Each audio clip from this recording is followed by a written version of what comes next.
Di episode ini mengingatkan kita pentingnya benar-benar dalam memilih teman. Jangan sampai teman yang sudah kita percaya malah memanfaatkan kita dan bahkan menusuk dari belakang tanpa memikirkan perasaan kalian.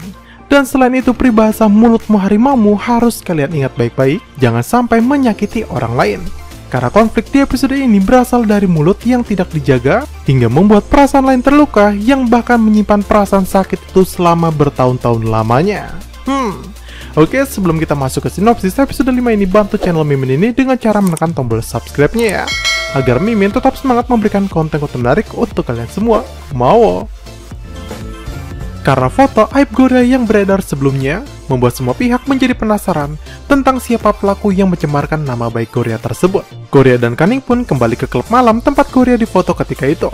Tapi kali ini mereka diusir oleh petugas di sana karena mereka berdua datang menggunakan seragam sekolah. Nah, tapi walaupun penyelidikan mereka gagal, masih ada Kevin yang masuk untuk mencari tahu. Kevin pun bertanya kepada Elsie di sana.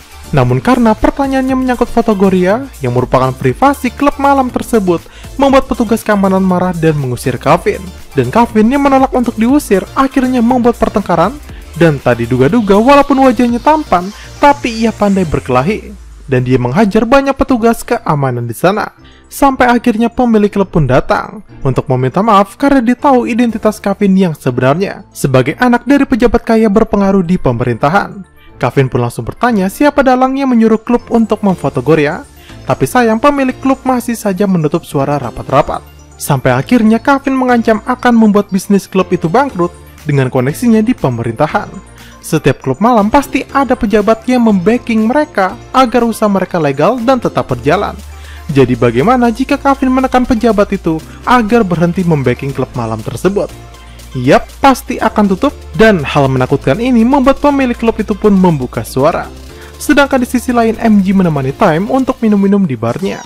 Sampai akhirnya tiba-tiba Time menghilang dari hadapannya, dan satu-satunya yang ia lihat sebelum Time menghilang adalah Hana, yang ketika itu mendatangi Time dengan tampilan yang sangat berbeda, di mana Hana yang biasa tampil kalem kini tampil glamor dan seksi.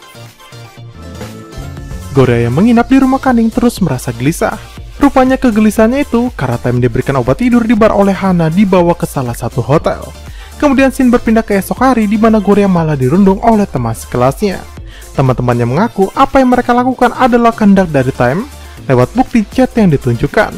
Yang padahal chat tersebut bukan ditulis oleh Time melainkan oleh Hana karena Time sendiri masih tak sadarkan diri. Lalu Goria pun dibully habis-habisan sampai-sampai sepeda motor yang Kaning pinjamkan kepadanya dirusak oleh pembuli tersebut.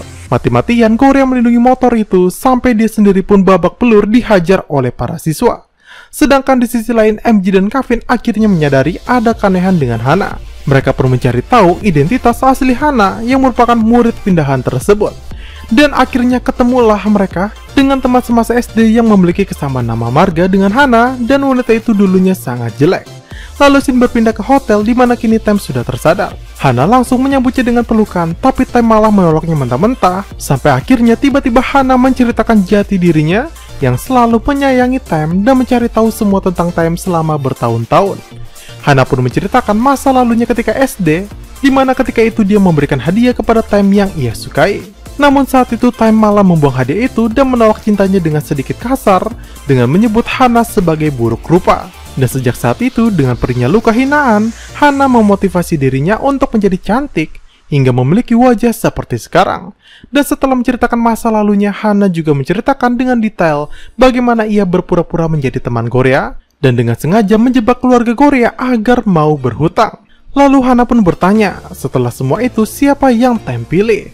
Apakah Goria ataukah dirinya? Dan Time menjawab kalau dirinya tetap memilih Goria karena dia sangat mencintai Goria. Sekeras apapun Hana merebut posisi Goria, sampai kapanpun Hana tidak bisa menggantikan Goria. Hana pun kembali memastikan perasaan Time tersebut, tapi kini ia mengancam akan melukai wajahnya sendiri jika Time menolak cintanya tersebut. Dan Time menjawab kalau jika ia harus menerima cinta Hana dengan sebuah ancaman, itu berarti cintanya adalah sebuah keterpaksaan, yang justru itu tidak baik untuk hubungan mereka. Dan hal ini membuat Hana semakin frustasi dan langsung mengayunkan pecahan keramik itu ke wajahnya. Tapi untunglah Time menyelamatkannya dengan menggenggam pecahan keramik itu, walau tangan Time sendiri menjadi berlumuran darah. Goria semakin parah dirundung oleh teman-temannya. Bahkan kini motor Kaning hendak dibakar oleh mereka semua. Goria masih mati-matian melawan sampai perundung tersebut hendak menghajar Goria. Tapi untunglah tiba-tiba ada Time datang menolong tepat waktu dan menggendong Goria yang hendak pingsan untuk diobati di rumahnya. Namun walaupun Goria berada di rumah Time, dia tidak bisa leluasa.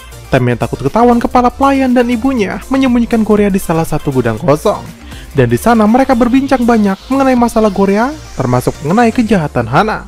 Sampai akhirnya Goria tertidur di pangkuan Time. Lalu esok paginya Goria diberikan pakaian ganti untuk ke sekolahnya. Dan tidak hanya itu, karena Time merasa Goria menderita akibat masalahnya dengan Hana, Time mengganti seluruh kerugian barang sekolah yang hancur, bahkan mengganti motor Kaning yang dirusak teman sekelasnya. Dan motor tua Kaning tersebut diganti dengan motor keluaran terbaru. Kemudian saat di sekolah, Goria menemui Hana di loker. Goria masih menganggapnya sebagai sahabat dan meminta Hana agar tidak mengundurkan diri dari sekolah sebelum dirinya meminta maaf.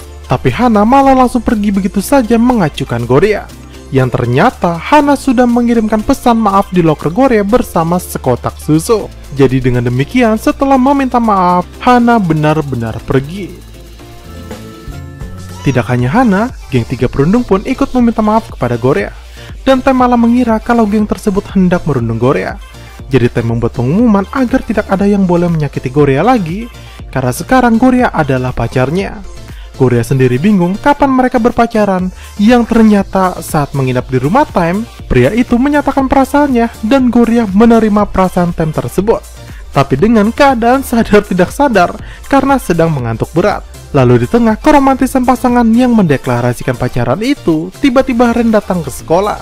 Semua orang pun terkejut karena Ren yang menyusul Mira ke Paris tiba-tiba ada di hadapan mereka. Dan episode ini pun berakhir sampai di sini. Oke, sebelum menutup video ini jangan lupa untuk menekan tombol like, subscribe dan nyalakan tombol lonceng notifikasinya agar kalian selalu mendapat info menarik dari channel Mimin ini.